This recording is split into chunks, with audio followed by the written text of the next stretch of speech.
வணக்கம் நண்பர்களே. ஹோட்டல்ல அன்றாடம் மெனு கேட்குற மாதிரி இன்னைக்கு தமிழ்நாட்டுடைய சட்டம் ஒழுங்கு மற்றும் தமிழ்நாட்டில் நடக்கிற அந்த குற்றச்சம்பவங்களுடைய நிகழ்வுகள் ஒரு பட்டியல் போடுற மாதிரி ஆயிடுச்சு. எத்தனை கொலை, எத்தனை கொள்ளை, எத்தனை கற்பழிப்பு, எத்தனை சட்ட மீறல், இதை தினசரி பட்டியல் போடுற அளவுக்கு இந்த குற்றச்சம்பவங்கள் அதிகரிச்சுக்கிட்டே போகுது. இப்போ நேத்துக்கு இன்னைக்கும் 24 மணி நேரம் தான். இந்த 24 மணி நேர வித்தியாசத்துல எத்தனை கற்பழிப்பு நடந்திருக்கு, கொலை நடந்திருக்கு அப்படின்னா, கோவையில் 10 வயது சிறுமியை பாலியல் வன்புணர்வு செய்து கொலை பண்ணியிருக்காங்க. அந்த சம்பவம் நடந்து அடுத்த 24 மணி நேரம் கூட அவள மரக்காணத்தில் ஒரு இளம் சிறுமி, 11 வயது சிறுமி, அந்த சிறுமியை பாலியல் வன்புணர்வு பண்ணியிருக்காங்க. அதே போல இதுல திருவண்ணாமலையில ஒரு மூதாட்டி 65 வயது மூதாட்டியை பலாத்காரம் செஞ்சு அது கழுத்துல இருந்த தாலியை அறுத்துட்டு போயிருக்காங்க. இது நேற்று தான். மதுரையில ஒரு 17 வயது இளைஞனை சரமாரியை வெட்டி கொண்டு இருக்காங்க. இப்படி வெட்டி கொண்டதோட பின்னணியெல்லாம் பின்னாடி சொல்றேன். இதை வெட்டி கொண்டு இருக்காங்க. அடுத்து பார்த்தா அடுத்தடுத்து கொள்ளை சம்பவங்கள் நடந்துகிட்டே இருக்கு. வீடு ஹவுஸ் பிரேக்கிங், அதாவது வீட்டை உடைச்சி கொள்ளை அடிச்சிருக்காங்க. இப்படி தொடர்ச்சியாக 24 மணி நேரம் தான். அதாவது நேத்தெல்லாம் கோயம்புத்தூர்ல இப்படி நடந்துருச்சு அப்படின்னு மிகப்பெரிய ஒரு அதிர்ச்சி, அது மிகப்பெரிய கொடூரமான கொலை அது. அதே போல புதுக்கோட்டையில அந்த ஒரு சிறுமியை வாயில்லாத அந்த பெண்ணை பலாத்காரம் பண்ணது, இதெல்லாம் நடந்துகிட்டு இருக்கு. திருத்தணியில அதே போல திருத்தணியில ஒரு பெண்ணை பலாத்காரம் பண்ணது, இதெல்லாம் நடக்குது. இது நடந்த 24 மணி நேரத்திலேயே திரும்ப இதே மாதிரி சம்பவங்கள் வெவ்வேறு பகுதியில அரங்கேறுது. அரசு என்ன பண்ணுது அப்படின்ட்டு எல்லாருமே கேட்கறது அது வழக்கமான கேள்விதான். எடப்பாடி பழனிசாமியோட அறிக்கையெல்லாம் பார்த்துருப்பீங்க. மிக கடுமையா அவரு விமர்சனம் பண்ணியிருந்தாரு.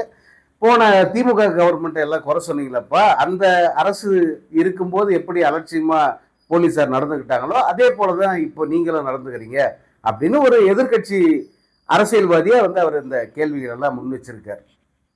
எப்பயும் போல வழக்கம் போல விஜய் அதற்கு எதற்கும் பதில் சொல்லாம ஆலோசனை கூட்டம் நடத்துறாரு. இங்க கோட்டையில போலீஸ் அதிகாரிகள் எல்லாம் கூப்பிட்டு பேசுறாரு.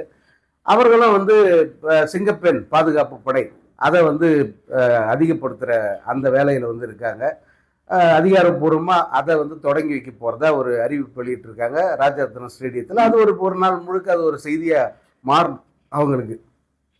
ஏன்னா ஆட்சியை 24 மணி நேரம் நடத்துறது கூட மிக கடுமையான சவாலா இருக்கு. இப்போ இருக்கிற ஆட்சியாளர்களுக்கு 24 மணி நேரம் எந்த பிரச்சனையும் இல்லாமல், எந்த பதைப்பும் இல்லாம இந்த ஆட்சியை கொண்டு போறதுலயே பெரிய சவால் இருக்கு அவங்களுக்கு.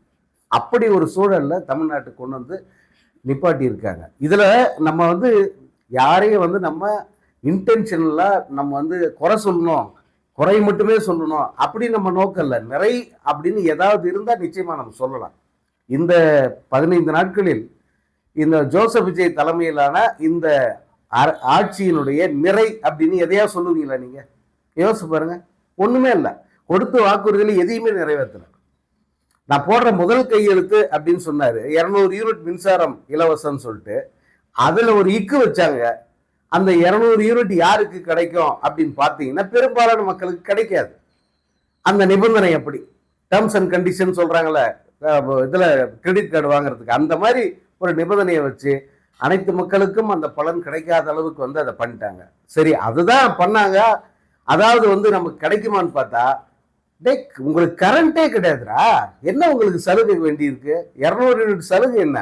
அடிப்படையில் உங்களுக்கு கரண்டே கிடையாதுரா அப்படிங்கிற ஒரு சூழ்நிலையை இந்த மின்சாரத்துறை உருவாக்கிடுச்சு. அது எந்த திசை நோக்கி போகுதுன்றத ஓரளவுக்கு நம்ம அனுமானிக்க முடியுது. அது தனியார் மையத்தை நோக்கி போகுது. விரைவிலேயே அடுத்தடுத்த அறிவிப்புகள் வரும் அப்படின்னு சொல்றாங்க. அதை நீங்க அனுபவிக்க வேண்டியதான். அதை யாருமே தடுக்க முடியாது. இதை நோக்கித்தான் அது போகுது அப்படிங்கிறது ரொம்ப எளிதா தெரியுது. ஏன்னா அந்த துறைக்கு அமைச்சர் அது போன்றவர், அதற்கு சாதகமான ஒரு அமைச்சர் அவரு. அதனால அது மின்சாரத்துறை இப்படி போகுது. சட்டம் ஒழுங்கு பார்த்தீங்கன்னா அதுவும் இந்த இந்த லட்சணத்துல இருக்கு. அதை கட்டுப்படுத்த முடியாத ஒரு சூழல்ல தான் போலீசார் இருக்காங்க. அதுவும் இல்லாத பொதுமக்களின் கோபத்தை அதிகப்படுத்துற மாதிரி தான் போலீஸுடைய நடவடிக்கையும் இருக்கு. அந்த கோவை சிறுமி கொலை அதை பற்றிய ப்ரெஸ் மீட்டுக்கு முன்னாடி போலீஸ் அதிகாரிகள் என்ன மாதிரி மனநிலை, எப்படி அவங்க ரியாக்ஷன் இருந்தது, எப்படி அவங்க ஏதோ பெரிய ஜோக் மாதிரி விழுந்து விழுந்து சிரித்த அந்த காட்சிகளெல்லாம் நீங்கள் பார்த்துருப்பீங்க. இவங்க இந்த மாதிரி ஒரு சென்சிட்டிவ் இஷ்யூவை அணுகிற விதம், பொதுவெளியில் நடந்துக்கிற விதம் இப்படி இருந்தால் அது விமர்சனத்தை கிளப்பாம கடுமையான எதிர்வினையை ஆற்றாமல் இருப்பாங்களா? எதிர்கட்சிகளும் பத்திரிகையாளர்களும் கண்டிப்பாக கேட்பாங்களா இல்லையா?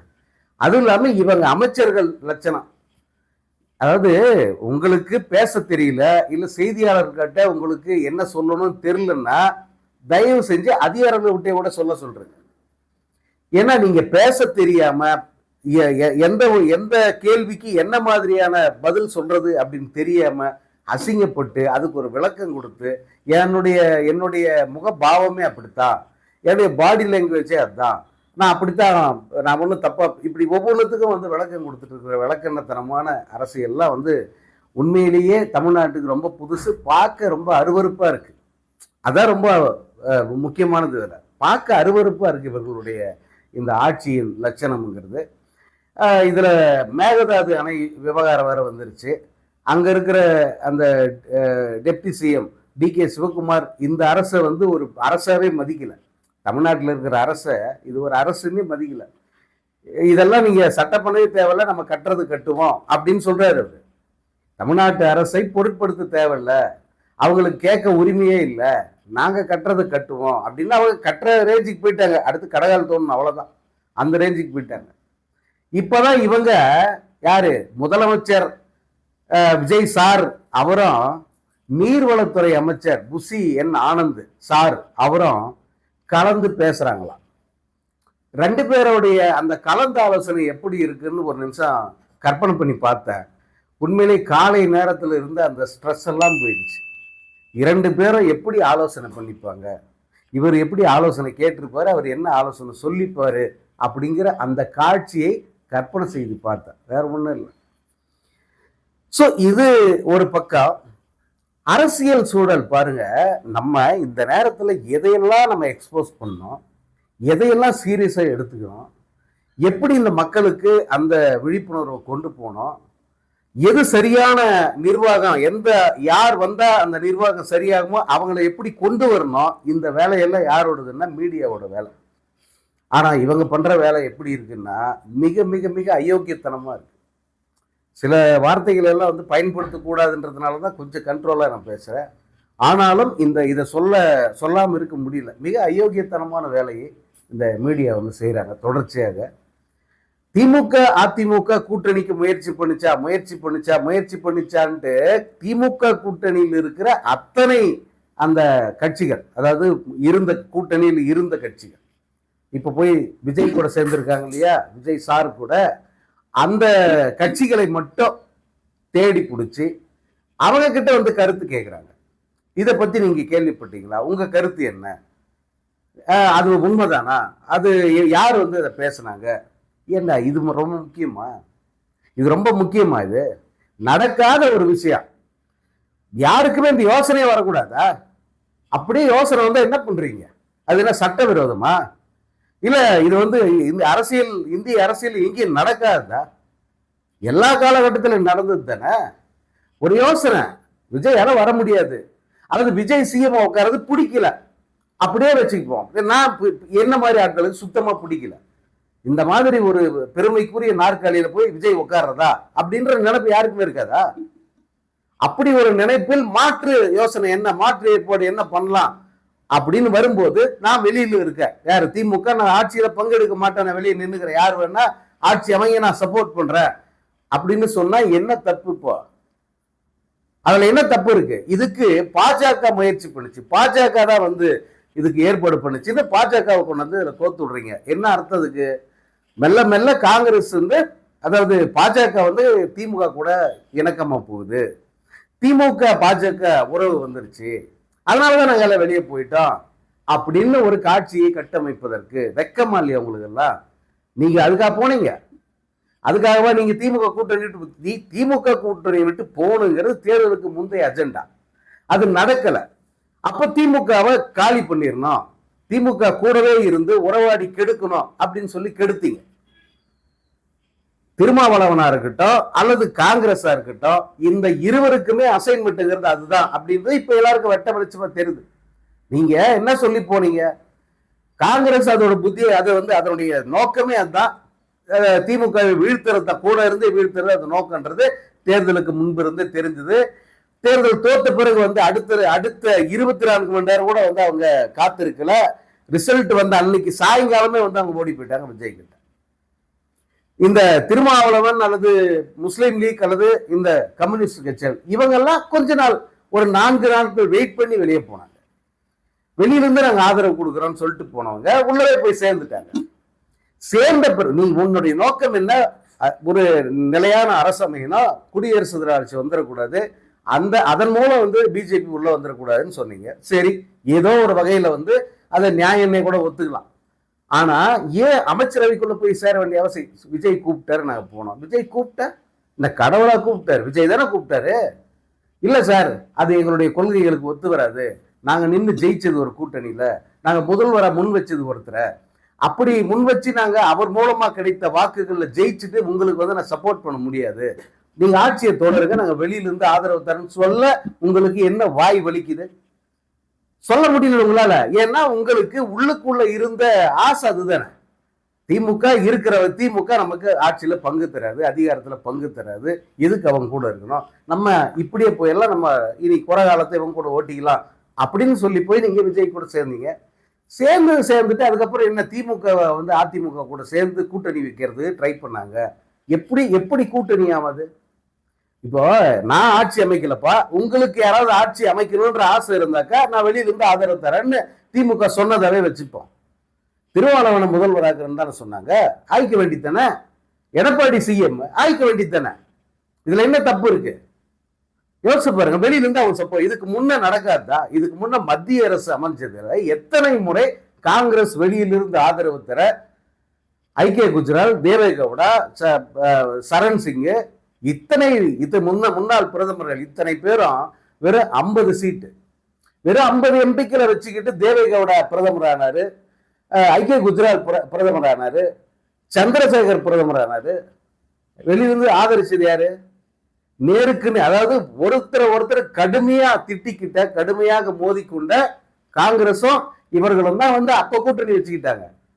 இந்த காங்கிரஸ் இன்னைக்கு திமுகவை குறை சொல்லுது, அதிமுக கூட்டணிக்கு பார்த்தாங்கன்னா கூட்டணி இல்லது. நீங்க யாராவது ஒருத்தர் சிஎம் ஆகுங்க, திராவிட கட்சிகள் அந்த ஆட்சி தொடரட்டும், நாங்க வெளியில இருந்து ஆதரவு கொடுக்குறோம், அடுத்த எலெக்ஷன்ல பார்த்துக்கலாம். இது ஒன்றும் எங்கேயும் நடக்காத ஒன்றும் இல்லையே. இதை இன்னும் பெரிய குற்றம் மாதிரி இந்த விடுதலை சிறுத்தைகளாகட்டும் அல்லது இப்போ கம்யூனிஸ்ட் கட்சியினுடைய அந்த அவரு சொல்ற வீரபாண்டியன் சொல்றாரு, காதர் மொய்தீன் சொல்றாரு, மாணிக்கத்தார் சொல்லிட்டு, மாணிக்கத்தார் மகா உத்தமர் பாருங்க, அவர் சொல்லிட்டாரு. சோ இதை பெருசுப்படுத்துறாங்க. இப்ப இருக்கிற பிரச்சனைகளை இது எல்லாத்தையும் மறந்துடணும், இதை எல்லாத்தையும் மறக்கடிச்சுட்டு இந்த பிரச்சனையை பேச வைக்கிறாங்க. ஊடகம் அதையே ஒரு பிரதான வேலையாக செய்யுது. ஒரு குறிப்பிட்ட ஒரு செய்தி சேனல் அவங்க என்னன்னா தினமும் ஒரு சிறப்பு பேட்டின்ற பேர்ல இந்த அதுவும் குறிப்பா, ஏன் வேற கட்சியில கூட்டணி கட்சி தலைவர்கள் இல்லையா, வேற இதுல அதிமுக இல்ல ஏன் விஜய் கட்சி சேர்றது யாருமே கிடைக்கலையா, அவங்கள பேட்டி எடுத்து போடலாமே. ஆனா இந்த கூட்டணியை சேர்ந்தவர்கள் இவங்க இந்த கூட்டணி கட்சிகளை பிடிச்சு ஒவ்வொரு நாளும் அவர்கள் வாயிலிருந்து இதை வர வைக்கிறது. என்ன நேரேஷன் செட் பண்றீங்கன்னா, இப்ப திமுக தனிமைப்பட வரும்போது அங்க பிரதமர் மோடி சொல்றாரு, திமுக முதுகில் குத்தி விட்டது, ராகுல் காந்தி குத்திட்டாரு, காங்கிரஸ் குத்திருச்சு, இது அவங்களுக்கு இதே வேலை, திமுகவோட 2 தசாப்தங்கள் அவங்க தோல்ல ஏறி சவாரி பண்ண ஒரு கட்சி அவர்கள் முதுகில் குத்தி விட்டது அப்படின்னு பிரதமர் மோடி பேசுறாரு. அது எப்படி திமுகவுக்கு சாதகமா பேசுறாரு, இருக்கிறத அவர் சொல்றாரு, அவ்வளவுதான். இதான் இது நடந்தது, இதுதான் சொல்றாரு. அதற்காக திமுக பிஜேபியை ஆதரிக்கல, மோடியை அவங்க ஆதரிக்கல. இப்போது வரைக்கும் பிஜேபி ஏத்துக்கிட்டு தான் இருக்காங்க, மோடியை எதிர்த்து தான் இப்பயும் அறிக்கை விடுறாங்க. பெட்ரோல் டீசல் அந்த விலை உயர்வை எதிர்க்கிறாங்க. மத்திய அரசினுடைய செயல்பாடுகளை கடுமையாக விமர்சனம் பண்ணிக்கிட்டு இருக்காங்க இப்போ வரைக்கும். ஆனா காங்கிரஸ் ஒரு மிகப்பெரிய ஒரு தரகு வேலை பார்த்துருக்கு. இதுல தேர்தலுக்கு முன்பு இருந்தே அந்த தரகு வேலையை வந்து அவங்க தொடங்கிட்டாங்க. திமுகவை நம்ம தனிமைப்படுத்தணும், நம்ம எல்லாரும் வந்து ஒன்னா சேர்ந்துடணும். இப்ப கரெக்டா அதே மாதிரி தானே சேர்ந்திருக்காங்க. காங்கிரஸ் போய் முதல்ல சேர்ந்தது, காங்கிரஸ் நம்ம நம்பிக்கை துரோகம்னு சொல்லிட்டு இருந்தோம். ஆனா கூட யார் யார் போயிருக்காங்க? பெரிய நம்பிக்கைக்குரியவர் எல்லாரும் பாராட்டின விடுதலை சிறுத்தைகள், கம்யூனிஸ்ட் கட்சி, இந்திய முஸ்லீம் லீக், கூடவே வந்து இன்னொருத்தர் சொல்றார் ஜவாஹிருல்லா சொல்ற இனி நம்ம தனி சின்னத்துல போட்டிடணும், அப்பதான் இப்போ இந்த இது மாதிரி போய் நம்ம ஒட்டிக்க முடியும். அதே போல காங்கிரஸ் கட்சியை சேர்ந்த மற்ற தலைவர்கள் இவங்க எல்லாருமே வந்து தனிமைப்படுத்துறோம், இவங்க எல்லாரையும் நம்ம கூட இழுத்துக்கணும் அப்படிங்கிறதுல அவங்க உறுதியா இருக்காங்க. பிரேமலதா வந்து இப்போ வரைக்கும் நாங்க திமுகவோட இருக்கோம் அப்படின்னு சொல்லிட்டாங்க. விஜய்க்கு ஆதரவு அல்லது விஜய்க்கு சப்போர்ட் பண்ணீங்களா மாட்டீங்களான்ற கேள்விக்கு கூட அவங்க இடம் வைக்கல. எங்களுக்கு வந்து நாங்க அண்ணன் ஸ்டாலின் கூட இருக்கோம் அப்படின்னு இப்போ வரைக்கும் அந்த அம்மா சொல்லுது. இன்னும் மற்ற தமிழ் அன்சாரி மாதிரிவங்களும் திமுக கூட அப்படின்னு சொல்றாங்க. அது எவ்வளவு காலத்துக்குன்னு தெரியாது. ஏன்னா அங்க அதிமுகவுடைய அந்த இரண்டு அணிகளும் ஒன்றிணைவதற்கான வாய்ப்புகள் பிரகாசம் ஆயிடுச்சு. அவங்க ரெண்டு பேரும் ஒன்னா சேர்ந்துட்டாங்கன்னா இப்போ ஸ்டாலின் சொன்னார் பாருங்க, இந்த ஆட்சி எப்ப வேணா கவிழுன்னு சொல்லிட்டு, அந்த நிலை நாளைக்கே ஏற்பட்டுரும். இன்னைக்கு வந்து அதிமுகவினுடைய இரண்டு அணிகளும் ஒன்னா சேர்ந்துருச்சுன்னா ஸ்டாலின் சொன்னது வந்து உடனே நடக்கும். ஏன்னா இந்த விஜய்க்கு 106 பிளஸ் இந்த கூட்டணிகள் எல்லாம் சேர்த்தா கூட 118 வராது. அப்போ திரும்ப வந்து குதிரை பேரத்தை அவர் ஸ்ட்ராங்க திரும்ப செய்யணும். அப்போ பிரேமலதா அவர் இழுக்கணும் அல்லது தமிழ்மன்சாரியை கூப்பிடணும். இந்த இந்த நிர்பந்தங்கள்லாம் வந்து அவருக்கு இருக்கு. அப்படி இவங்க எல்லாம் யாரும் ஒத்து வரல, இல்ல திமுக மீண்டும் தன்னுடைய தான் யாரு இந்த அரசியல் விளையாட்டுல தான் யார் அப்படிங்கறத காட்டணும்னு நினைச்சதுன்னா விஜய் கண்டிப்பா எந்நேரம் வேணா கவிழலாம். அது ஒரு பெரிய விஷயமே கிடையாது. சோ அதற்கான சூழ்நிலை வந்து இப்போ உருவாகிட்டு வருது. இந்த நேரத்துல வந்து திமுகவை நம்ம பாஜகவோட வந்து கோத்து விட்டுட்டாக்க மீடியா அதை பத்தியே பேசும், மக்கள் கவன திசை திரும்பும், நம்ம அயோக்கியத்தனத்தை வந்து அரசியல் அயோக்கியத்தனத்தை தொடரலாம் அப்படிங்கிற ஒரு கணக்கை காங்கிரஸ் போடுது. தமிழ்நாட்டில் காங்கிரஸ் எப்பேற்பட்ட பூஜ்ஜியம், எப்பேற்பட்ட ஒரு ஒரு ஒரு ஒரு நோஞ்சான் அப்படிங்கிறதெல்லாம் வந்து எல்லாருக்குமே தெரியும். அது அடுத்த தேர்தலில் வந்து இன்னும் பட்டவர்த்தனமா தெரியும். அந்த ஒட்டுண்ணி மனப்பான்மையில போயிட்டு விஜய் கிட்ட போய் ஒட்டி அங்க இருக்கிற ரத்தத்தை உறிஞ்சலாம் அப்படின்னு முயற்சி பண்ணிக்கிட்டு இருக்காங்க. ஏன்னா அது கொஞ்சம் இள ரத்தமா இருக்கு, இன்னும் கொஞ்ச நாளைக்கு வந்து வண்டியை ஓட்ட முடியும் அங்க போய் ஒட்டிக்கிட்டு அப்படின்ட்டு காங்கிரஸ் ஒரு முடிவு பண்ணி போகுது. அப்படி போகும்போதே இவங்களே இழுத்துக்கிட்டு போகுது. ஒட்டுண்ணியோட மனநிலை அதுதானே. இதற்கு ராகுல் காந்தி, மல்லிகார்ஜுன கார்கே, பிரியங்கா காந்தி இவ்வளவு பேரை வந்து இதுக்கு உறுதுணையா இருந்திருக்காங்க. திருமாவளவனை இழுக்கிறதுக்கு, முஸ்லீம் லீக் இழுக்கிறதுக்கு, கம்யூனிஸ்டுகளை இழுக்கிறதுக்கு அங்க டெல்லியில இருந்து மூவ் பண்றாங்க. நீங்க இங்க சென்னையில என்ன நடக்குதுன்னு மட்டும் தான் நம்ம இதை பார்த்துக்கிட்டு இருக்கோம். ஆனா டெல்லி தலைவர்கள் இதுல தலையிட்டு இவர்களை எல்லாம் வந்து அங்க இழுத்துட்டு போறாங்க. இந்தியா கூட்டணி அப்படிங்கிறத வந்து திமுக இல்லாத இந்தியா கூட்டணியை கட்டமைப்பதற்கு, அந்த கூட்டணியில விஜயை கொண்டு போறதுக்கு வந்து அவங்க முயற்சி பண்றாங்க. ஏன்னா தென் மாநிலங்கள் முழுக்க விஜய்க்கு ஒரு பெரிய செல்வாக்கு இருக்கு. விஜயை காட்டி வந்து நம்ம தென் மாநிலங்கள் முழுக்க ஜெயிச்சிடலாம் அப்படிங்கிற ஒரு தோற்றத்தை அந்த இந்தியா கூட்டணி தலைவரோட ஏற்படுத்தி விஜய் அங்க கொண்டு போயிடணும். கூடவே இந்த தலைவர்கள் கொண்டு போயிட்டா திமுக தனிச்சு நிற்கும். திமுகவுக்கு வந்து பிரதமர் வேட்பாளர்னு யாரை சொல்லுவாங்க? யாரையும் சொல்ல முடியாது. அதற்கான ஒரு மூவ், அதற்கான ஒரு நகர்வை வந்து ஸ்டாலின் ஆரம்பிச்சே தவிர இப்ப பிரதமர் வேட்பாளர்னு சொல்லிக்க யாரும் இல்லை. இதுக்கு முன்ன வந்து ராகுல் காந்தி அப்படின்னு சொன்னாங்க, அல்லது இல்லை திரிணாமுல் காங்கிரஸ் சேர்ந்த மம்தா பானர்ஜி கூட ஏதோ ஒரு வகையில் முன்னிறுத்த வாய்ப்பு இருந்தது. ஆனா அவங்க எல்லாம் இந்தியா கூட்டணி தலைவர்கள் அப்படின்னு போன பிறகு இங்க மு.க. ஸ்டாலின் தனித்து விடப்படுகிறார். தேர்தலை அவர் தனிச்சு சந்திக்க வேண்டிய ஒரு கட்டாயம் வருது. இங்க அதிமுகன்றது பாஜகவுடைய அந்த கூட்டணியில நின்னுதுன்னா விஜய் இந்திய கூட்டணி, பாஜக என்டிஏ, அதிமுக என்டிஏ கூட்டணி, திமுக தனித்து தான் நிற்கிறோம், திமுக அணி அப்படின்னு தனித்து நிற்க வேண்டிய ஒரு சூழலை ஏற்படுத்தியிருக்காங்க. இப்போ அது மட்டும் இல்லாம கூடவே வந்து பிஜேபியோட கோக்கிற வேலையை வந்து இந்த கூட்டணி கட்சிகள் அவங்கள வச்சு மீடியா வந்து அதை ஒரு பெரிய வேலையை வந்து பார்க்குறாங்க. இந்த ஆட்சியினுடைய அவலங்களை தோலுறுத்தி காட்ட வேண்டிய மீடியா அந்த அவலங்களை எல்லாம் மூடி மறைக்கிற விதமாக இந்த திமுக கூட்டணி அப்படிங்கிற ஒரு பேச்சுக்கு ஒருத்தர் சொல்றாருன்னா வச்சுக்கலாமே, அதை வந்து அவங்க பெருசுப்படுத்தி அதை வந்து ஒரு பெரிய விவாத பொருளாக்கி அதை பற்றியே எல்லாரும் பேசுகிற மாதிரி வந்து இந்த தொடர்ந்து 3-4 நாட்களாக இதை செஞ்சுக்கிட்டு இருக்காங்க. இந்த 3-4 நாட்கள் தான் இந்த சட்டம் ஒழுங்கு சந்தி சிரிப்பது அல்லது பெண்கள் பாதுகாப்புங்கிறது மிக மிக மோசமாக போய்கிட்டு இருக்கிறது. நிர்வாகத்தினுடைய சீர்கேடு, இந்த தமிழ்நாடு அரசினுடைய பல்வேறு துறைகளினுடைய நிர்வாகம் வந்து ஸ்தம்பிச்சு போயிருக்கு. என்ன டைரக்ஷன், எப்படி வந்து இதை செய்யறது, அடுத்த கட்ட மூவ் என்ன, எதுவுமே தெரியாம அவங்க வந்து தகச்சு போயிருக்காங்க. இதையெல்லாம் திசை திருப்பதா இந்த வேலையை பார்க்குறாங்க. இன்னைக்கு இப்போ அந்த கல்வித்துறை அமைச்சர் ராஜ்மோகன் ஒரு அறிவிப்பு வெளியிட்டு இருக்காரு. திமுக அமல்படுத்திய காலை உணவு திட்டம், மதிய உணவு திட்டம், ஏற்கனவே இருக்கிற மதிய உணவு திட்டம், இது ரெண்டுத்தையும் நாங்கள் தொடருவோம் அப்படின்னு சொல்லியிருக்காரு. கண்ணா, உங்களால் வந்து எதிலையுமே கை வைக்க முடியாது. திமுக அரசு, அதான் திமுக அரசனுடைய பெரிய சாதனை. நான் திரும்ப சொல்றேன், அந்த அரசுல குறைகள் இருக்கலாம், நிர்வாகத்தில் எப்போதும் இருக்கிற சில சீர்கேடுகள் கூட வந்து இருந்திருக்கும். ஆனா தொலைநோக்கு பார்வையோட அவங்க தீட்டிய பல திட்டங்கள், மக்கள் நல திட்டங்கள் இருக்க, அதுல வந்து யாருமே கை வைக்க முடியாது. எப்பேற்பட்ட கட்சி, அது அதிமுகவே ஆட்சிக்கு வந்திருந்தாலும் கூட அதுல கை வைக்க, அதை இன்னும் கூட தரம் உயர்த்த தான் முடியணுமே தவிர அதுல கை வைக்கவே முடியாது. அதுதான் திமுக அரசனுடைய சாதனைங்கிறது. இதை சொன்னா நம்ம திமுக ஆதரவாளர் அப்படின்னு நினைச்சீங்கன்னா நமக்கு அதை பத்திலாம் ஒன்றும் கிடையாது. இதையே அதிமுக செஞ்சாலும் சொல்லித்தான் இருப்போம். கடந்த 5 ஆண்டுகளா அதிமுக ஒருவேளை ஆட்சியில் இருந்து இதையெல்லாம் செஞ்சிருந்தாங்கன்னா நிச்சயமா வந்து அவங்களுக்கு ஆதரவாகவும் இதே குரல்ல தான் நம்ம பேசியிருப்போம். இன்னைக்கு அந்த ராஜ்மோகன் சொன்ன போது மீண்டும் ஸ்டாலின் சொன்னதான் ஞாபகம் வருது. ஸ்டாலினுடைய திட்டங்கள் எதிலுமே உன்னால கை வைக்க முடியாது கண்ணா அப்படிங்கிற